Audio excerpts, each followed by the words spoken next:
Olá, boa noite. Está no ar o Jornal Terra Viva desta segunda-feira, 19 de junho de 2017. Veja o que é destaque no agronegócio no Brasil e no mundo a partir de agora.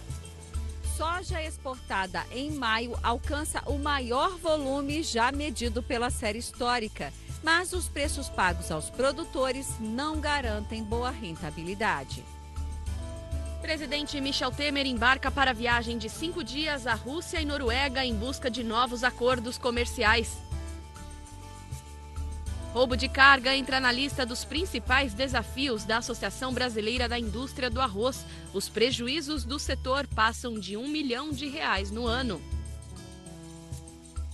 Crime ambiental. Operação da polícia apreende 2 toneladas de pirarucu na região do Alto Solimões, na fronteira entre Brasil, Peru e Colômbia. Em um único dia, Brasil tem quase 1.900 focos de queimada, segundo dados do Instituto Nacional de Pesquisas Espaciais. E ainda, o mercado financeiro reduz mais uma vez a projeção para a inflação e para o crescimento da economia em 2017. Essas e outras notícias a partir de agora no Jornal Terra Viva.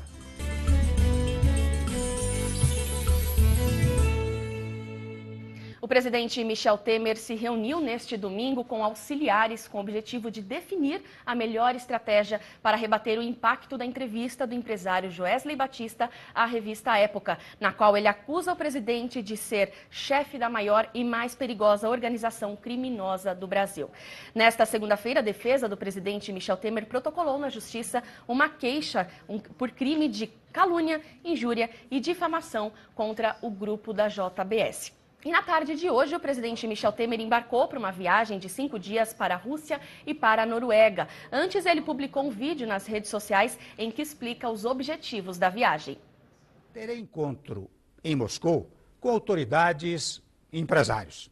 Buscarei investimentos nas áreas de petróleo e gás, farei avançar negócios na agricultura, buscarei trazer novas tecnologias em setores estratégicos e ampliar nossos contatos com o mercado europeu, onde existem grandes oportunidades para vários setores produtivos do nosso país.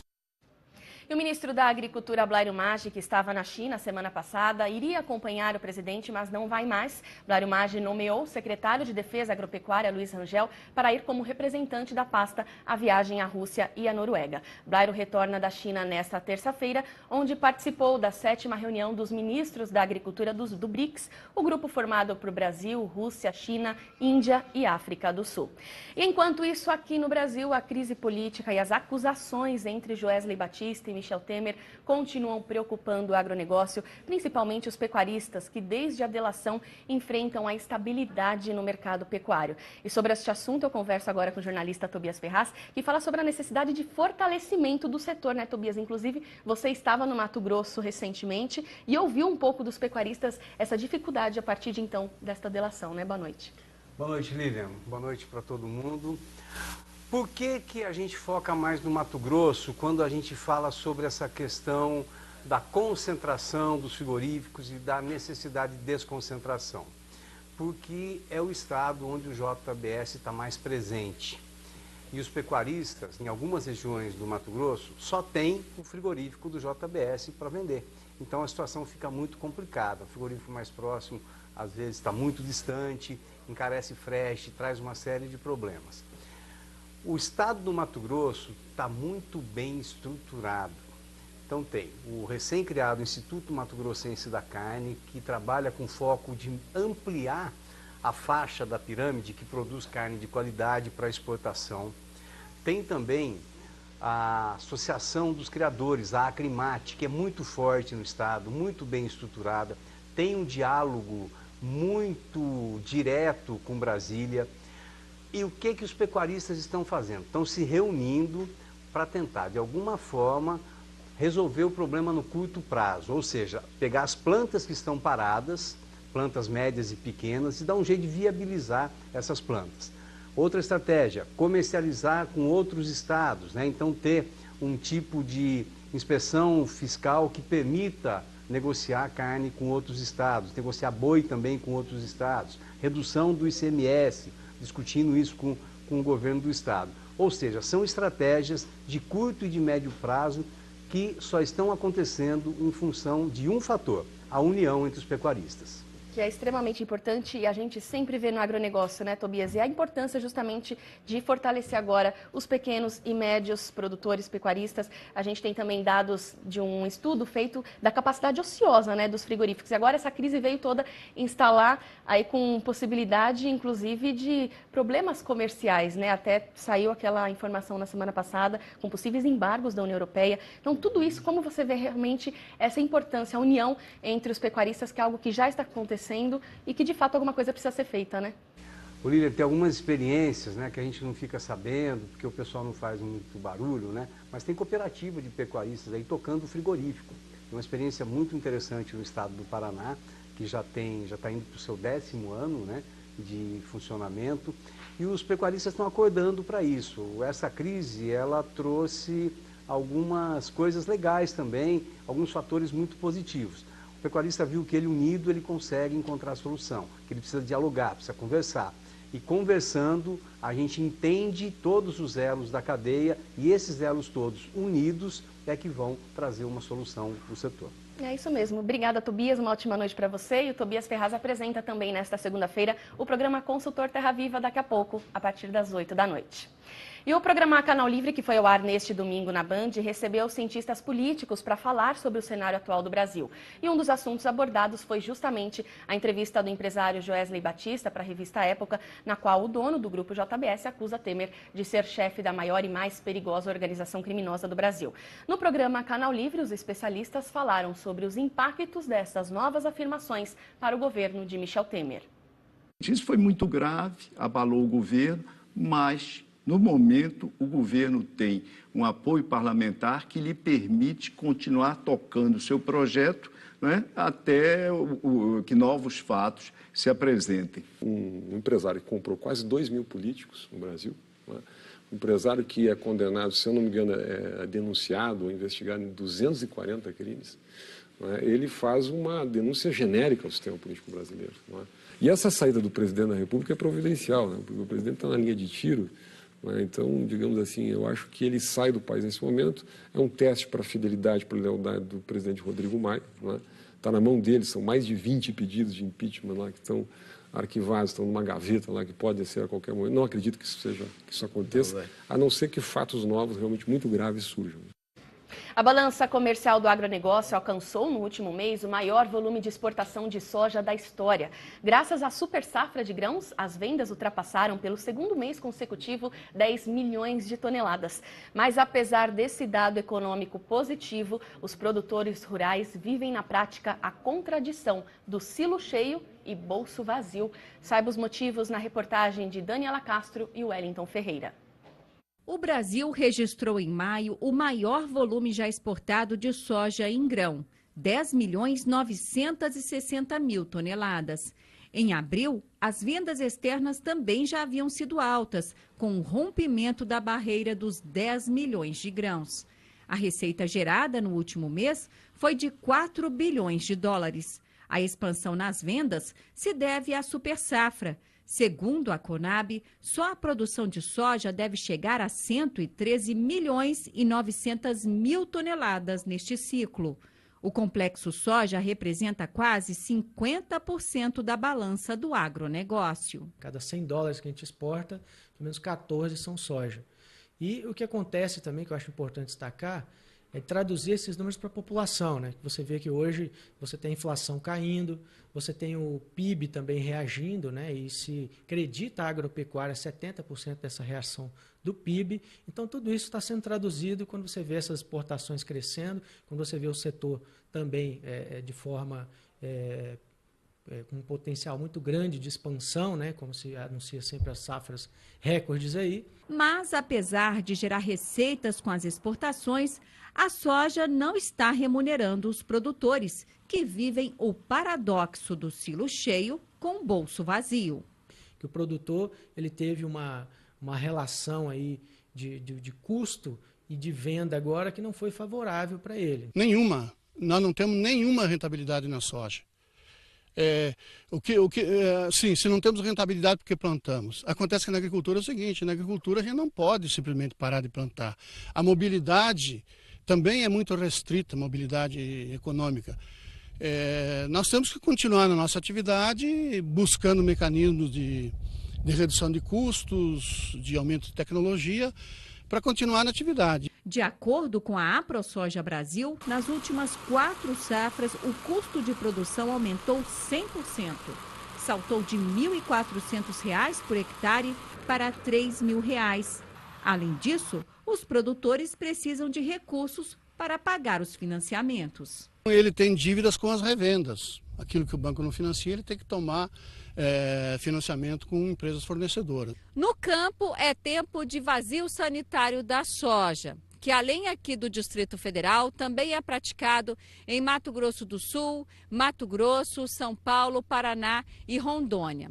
A oleaginosa é retirada totalmente do solo como estratégia para combater a doença mais severa da cultura, que é a ferrugem asiática. A terra está sendo plainada. A área de 550 hectares já recebeu gesso e calcário para garantir nutrientes à planta, mesmo em tempos de veranico. O plantio deverá ter início com as primeiras chuvas em setembro. E para driblar o problema da falta de rentabilidade, o jeito será negociar com os fornecedores. Resta ao produtor buscar manter a produtividade, se for o caso melhorar, reduzir os custos naquilo que é possível, torcer para que o clima continue sendo favorável, haja visto que os preços é ditado pelo mercado e a tendência no mercado não é muito positiva, não é muito alvissareira. Haja criatividade, porque os Estados Unidos, principal concorrente, também estão com previsão de uma boa safra de soja e o excesso de oferta derruba o preço da commodity agrícola. Nós já vimos aí que os Estados Unidos já anunciaram, em termos de área plantada, de potencial das lavouras, que a próxima safra deles vai ser uma grande safra, infelizmente, para nós, e que, além disso, houve uma pressão da janela de plantio do milho que acabou migrando para a produção de soja também, né? O que também piora um pouco esse prognóstico em termos de pressão de oferta e queda de preços para o mercado de soja internacional. E a seguir, a previsão do tempo para todo o Brasil. E ainda a polícia apreende 2 toneladas de pirarucu na região do Alto Solimões, na fronteira entre Brasil, Peru e Colômbia. Em instantes, no Jornal Terra Viva. A cotação da arroba do boi no mercado físico interno fechou em alta em Dourados, no Mato Grosso do Sul, e no sudeste de Mato Grosso, e fechou em queda na Bahia. A cotação da soja negociada na Bolsa de Chicago fechou em queda de 0,2% a $9,41 o bushel. No mercado físico interno, alta de 0,8% em Rondonópolis, no Mato Grosso. Passa de 60 o número de mortos em um incêndio devastador que atinge a região central de Portugal. Outras 60 pessoas ficaram feridas, incluindo 4 bombeiros e uma criança de 8 anos. O fogo começou no sábado na área de florestas nas montanhas de Pedrogão Grande, a 200 quilômetros de Lisboa. As altas temperaturas de 35 graus e o vento ajudaram a espalhar as chamas que chegaram até a estrada. A maioria das vítimas morreu dentro dos carros enquanto tentava escapar do incêndio. Uma força-tarefa com mais de 1.600 homens, quase 500 veículos e 15 helicópteros trabalham para apagar o fogo. Os prejuízos ainda são incalculáveis. Casas foram destruídas e 30 quilômetros de rede elétrica desapareceram. A causa do incêndio é investigada. Uma das hipóteses mais prováveis, segundo a polícia, é que uma árvore teria se incendiado ao ser atingida por um raio. O governo decretou 3 dias de luto nacional.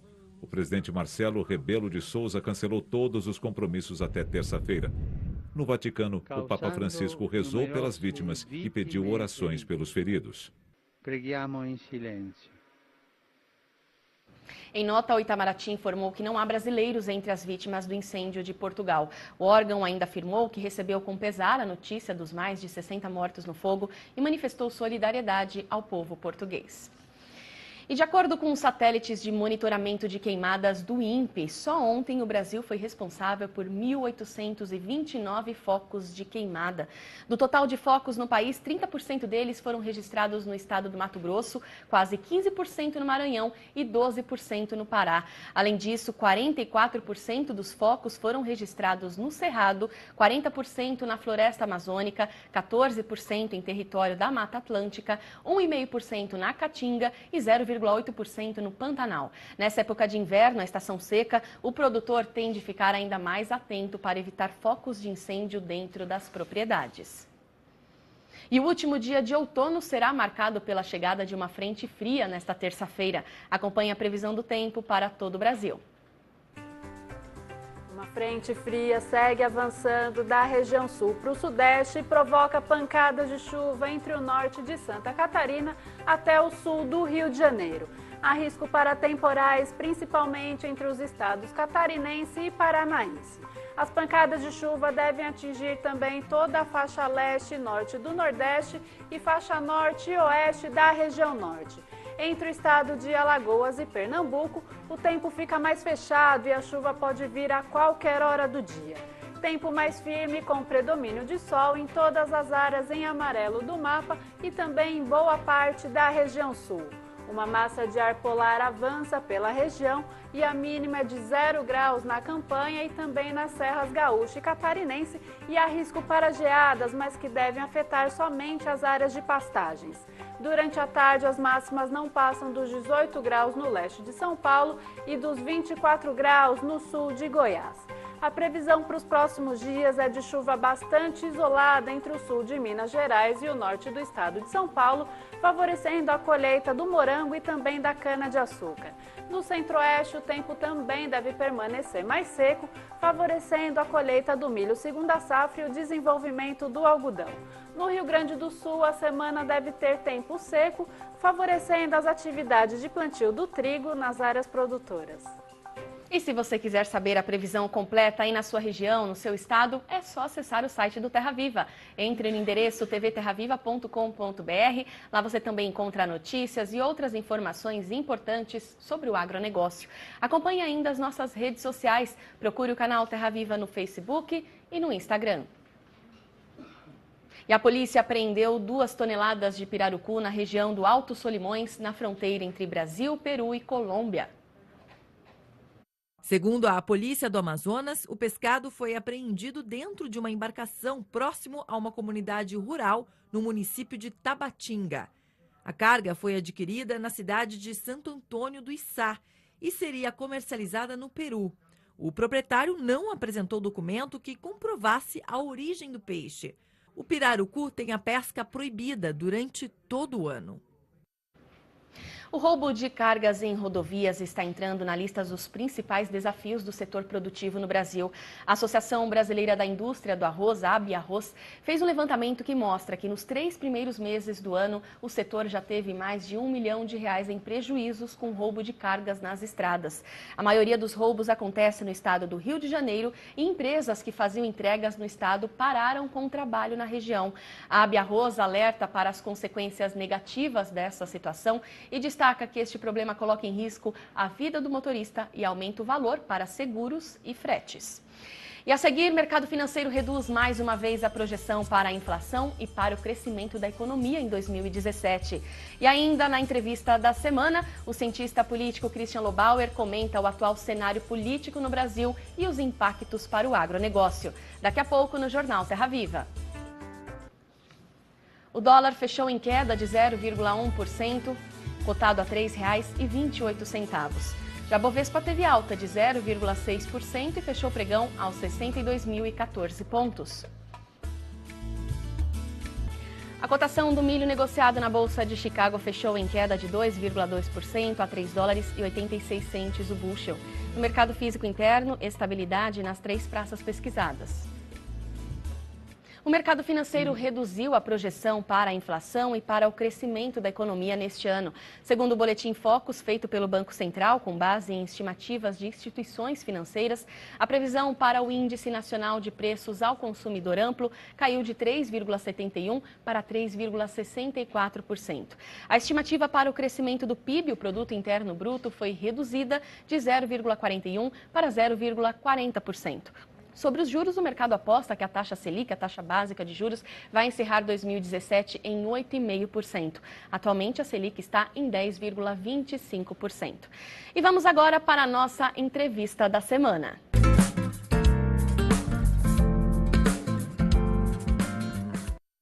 Recebemos aqui mais uma vez o cientista político e professor Christian Lobauer. Christian, obrigada pela participação mais uma vez aqui no jornal. Prazer. Bom, a gente tem que falar sobre política, não tem outro assunto aí que está tão em evidência, né? Não se fala de outra coisa. Hoje o presidente Michel Temer abriu processo contra o empresário Joesley Batista após novas denúncias, né, que ele fez na entrevista à revista Época. E a gente vê um turbilhão de fatos que vem acontecendo. O inquérito da Polícia Federal também sendo concluído em relação àquela primeira delação. Como que você vê todo esse cenário aí, Christian? Você que estuda, né, cientista político, tem estudado muito também esse setor. O que a gente pode enxergar aí daqui para frente? Eu acho que a gente pode enxergar um momento de mais 450 dias de mais do que a gente já está vendo. Quer dizer, um ambiente de enfraquecimento institucional do governo. Ao mesmo tempo, não vejo nenhuma ruptura no curto prazo. Não acho que o presidente deve renunciar, não acho que o presidente deve enfrentar um processo de impeachment. Acho que a gente vai viver com essa situação de acusações mútuas de todos os lados. O governo vai tentar, de toda maneira, manter a sua sobrevivência, não só o presidente, mas como a cúpula que o cerca, que são também ministros importantes que também estão envolvidos em acusações graves. A indústria, por sua vez, não investe, vai ficar esperando algum momento que deve ser só em 2019. Quer dizer, são todos quadros ruins, porque apesar da transparência do sistema e do todo o jogo de acusações e provavelmente de julgamentos que virão, o fato é que a economia é afetada pelas incertezas, e as incertezas, mesmo no agronegócio, não geram investimento, emprego e imposto. Quer dizer, é uma situação muito ruim, uma situação de impasse, de paralisação, eu diria. É verdade, a gente já começa a enxergar uma estagnação de novo, né, em todos os setores. E até você comentou a parte de economia, o presidente Michel Temer embarcou hoje para a Rússia, vai viajar também para a Noruega. Você acha que algum acordo político desse turbilhão todo pode vir, pode acontecer? Ele até divulgou aquele vídeo falando de todos os setores que ele pretende buscar novos investimentos. Alguém vai querer trazer investimentos, Christian? Não, ele vai para dois países muito diferentes, mas que têm áreas importantes para o Brasil. A Noruega é um grande produtor de óleo e gás, tem uma tecnologia importante, pode ter alguma relação de investimento ou de favorecimento a negócios de petróleo no Brasil, tanto exploração quanto na própria Petrobras.